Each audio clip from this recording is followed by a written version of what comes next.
गुजरात के रण ऑफ कच्छ में रात के अंधेरे में अचानक जमीन के पास एक चमकती हुई रोशनी दिखाई देती है।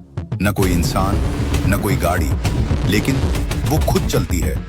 इस रहस्यमयी रोशनी को स्थानीय लोग चिरबत्ती कहते हैं। ये खासकर कच्छ के दलदली इलाकों में सूर्यास्त के बाद और अमावस्या के आसपास ज्यादा दिखाई देती है। सबसे अजीब बात, ये रोशनी एक जगह स्थिर नहीं रहती।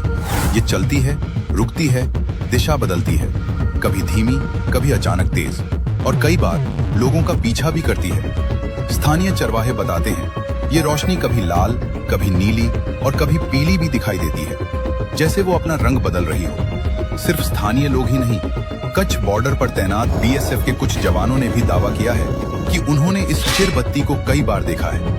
उनके मुताबिक ये रोशनी इतनी तेज होती है कि रात में भी आसपास का इलाका कुछ देर के लिए उजाला हो जाता है, लेकिन जैसे ही वो इसके पास जाते हैं वहां कुछ भी नहीं होता, सिर्फ सन्नाटा।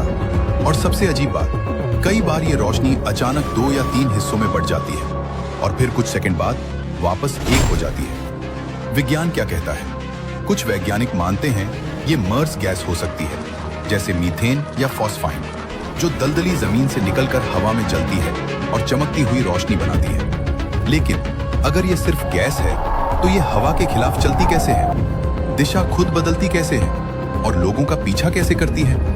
कुछ लोगों ने बताया ये रोशनी उनके बिल्कुल पास आई, कुछ सेकंड तक वहीं रुकी और फिर अचानक गायब हो गई, जैसे कभी थी ही नहीं। तो सोचो, अगर ये सिर्फ नेचुरल रिएक्शन है तो ये इतनी जिंदा क्यों लगती है? और अगर ये जिंदा नहीं है तो फिर ये तुम्हें फॉलो क्यों करती है? ऐसे ही रहस्यमयी सच जानने के लिए फॉलो करो